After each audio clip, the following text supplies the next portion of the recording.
Oi, vamos continuar nossos vídeos. Hoje a gente vai falar sobre o pecado original, tá bom? Antes da gente começar, eu convido você a fazer a nossa oração de sempre.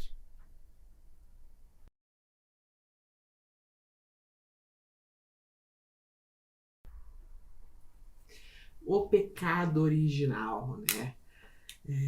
Acho que muita gente sabe da história do pecado original, mas vale sempre a pena uma reflexão sobre ele e como que ele impacta na gente até hoje, né? Como que ele impacta na criatura de Deus até hoje.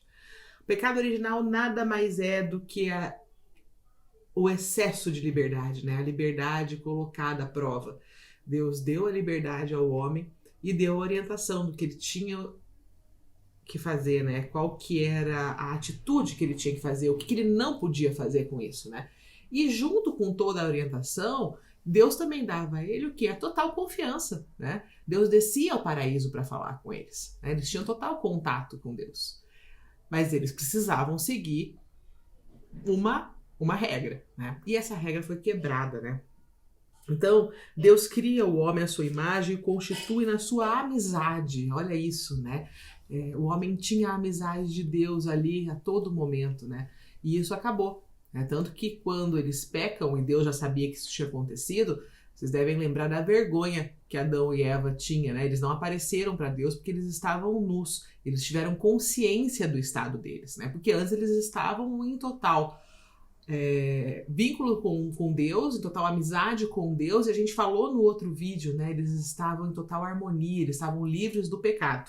Bom, criatura espiritual, né? O homem só pode viver essa amizade com a livre submissão a Deus. É isso que expressa a proibição feita ao homem de comer da árvore do conhecimento do bem e do mal. E aí, o que aconteceu? O diabo tenta ele falando isso, né? Você vai comer dessa árvore e você será como Deus, você vai conhecer o bem e o mal. E o homem, dentro da sua liberdade, não sabe administrar a sua liberdade, tem o excesso da liberdade, e aí não tem como não lembrar, né? Uma frase que pai e mãe sempre diz pra gente, né? O que é a liberdade e o que é a libertinagem, né? Olha só, gente, a pedagogia de Deus é muito parecida com o que a gente usa na nossa casa, né? Até que ponto a gente vai soltando a corda dos nossos filhos para saber que ali eles conseguem atuar de uma maneira correta, de uma maneira tranquila, dentro de tudo que a gente ensinou para eles, e que eles não vão esticar aquela corda até romper, até estourar aquela corda e assim entrar no campo da libertinagem, que vai trazer consequência. É a mesma coisa, a gente aplica isso com os nossos filhos, né? Se tem pai aqui de adolescente, sabe muito bem o que eu tô falando, né? Isso acontece desde pequeno até grande, né? Então, assim, até que ponto ele vai, até que ponto ele escutou o que eu falei, até que ponto ele realmente absorveu e vai colocar em prática tudo o que eu falei que é pro bem dele. Eu vou dar liberdade para ele, mas eu preciso confiar nele, né? Então, o pecado original nada mais é do que isso. É o excesso da liberdade do homem que foi lá e pecou contra Deus. Mas, assim como com os nossos filhos, existe consequência, se não tem, deveria ter, com a gente também tem, né? E qual foi a consequência? Né? Então, quando a gente fala, né, do primeiro pecado do homem, a gente também fala da falta de confiança na bondade de Deus. Todo pecado daí em diante será uma desobediência a Deus e uma falta de confiança em sua bondade, assim como os nossos filhos também, né, não confiam na bondade, não confiam que o pai está falando pro bem dele, né? Confia na orientação do teu pai, é a pessoa que te quer bem, né? O homem preferiu a si mesmo e não a Deus. Com isso, menosprezou a Deus e opta por si mesmo contra Deus. A gente também faz isso quando a gente peca, os nossos filhos também. Eu opto pelo que eu acho certo, eu opto pelo que eu acho que eu devo fazer, pela minha noção do certo e errado, pelo que vai me trazer benefício, pelo que eu quero agora. Esse é o caminho. Tá? E aí a gente tem esse estado de santidade que foi desconstituído. Essa é a nossa consequência, né? A gente desconstituiu o estado de santidade que a gente tinha antes e a gente passou a herdar esse pecado mortal. Aqui, se vocês acompanharam todos os vídeos, lá num vídeo da heresia, quando eu falo sobre o Pelágio, sobre o pelagianismo, vocês vão lembrar que ele achava que a gente, na verdade, não herdava, né? Quando Santo Agostinho combateu. Então vale a pena dar uma voltada lá no vídeo para você entender um pouco sobre isso. Olha como isso é importante, né? Como essa ideia do pecado original e entender ela é importante. Teve até muitas teorias e algumas heresias menosprezando tudo isso e exaltando sempre esse papel de desobediência do ser humano, tá bom? Bom, com isso, o homem menospreza Deus, contraria as exigências do estado de criatura, né? Então, quer dizer, a gente deixa de pensar, deixa de saber que somos criaturas e queremos tomar o papel do Criador. Você conhece alguém que fez isso, né? A gente falou do anjo mau. O que ele queria? Ser o Criador também. Então, constituído em estado de santidade, o homem estava destinado a ser plenamente divinizado por Deus e sua glória. E pela sedução do diabo, quis ser como Deus, mas sem Deus e antepondo-se a Deus, não segundo Deus. E aí deu ruim, né, gente? Aí deu muito ruim. Aí o negócio não andou para frente.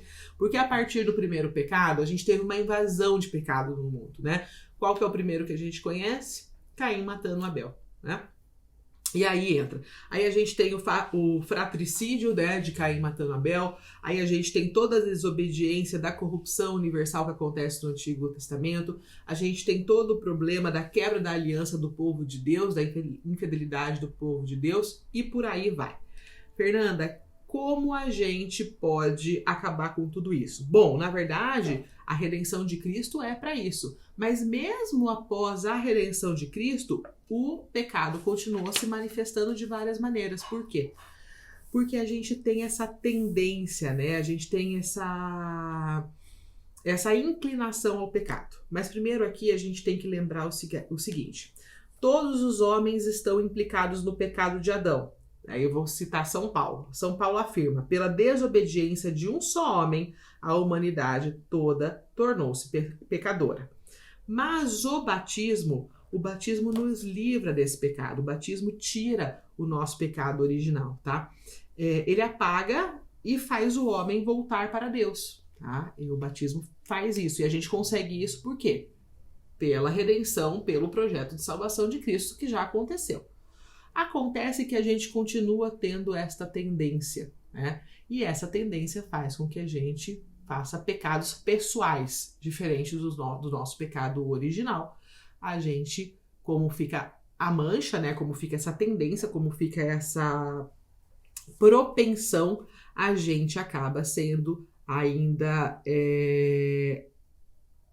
cometido, né, por essa vontade e realizando esses pecados pessoais.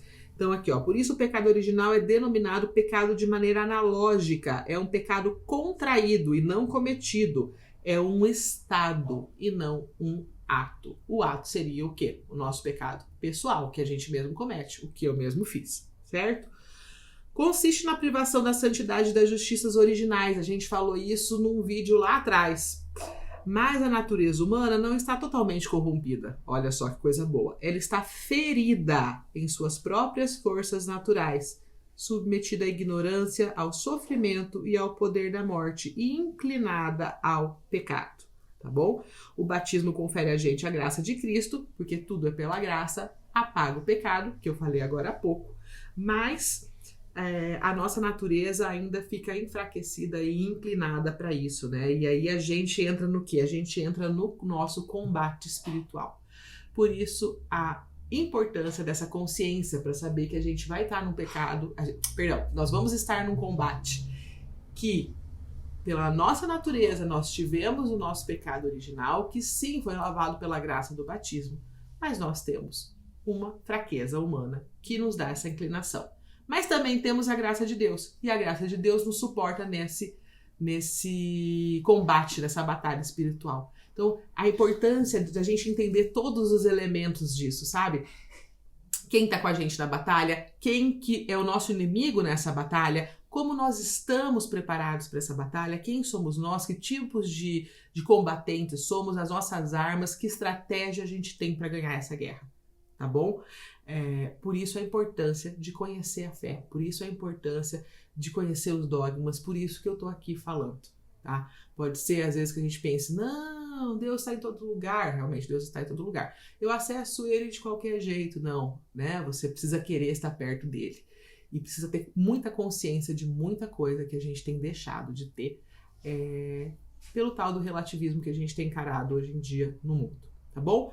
Isso é o que eu quero falar para vocês do pecado original. Eu vou dar uma conferida aqui para ver se eu não esqueci nada, porque às vezes a gente tem muito assunto e a gente deixa de falar. Não, acho que é isso aí que eu queria falar para vocês do pecado original, tá bom? Um abraço, até o próximo vídeo. Gostou? Compartilha, comenta. Tem dúvida, manda, pode usar o e-mail, pode deixar aqui e se inscreve se você não inscreveu ainda. Um abraço, até!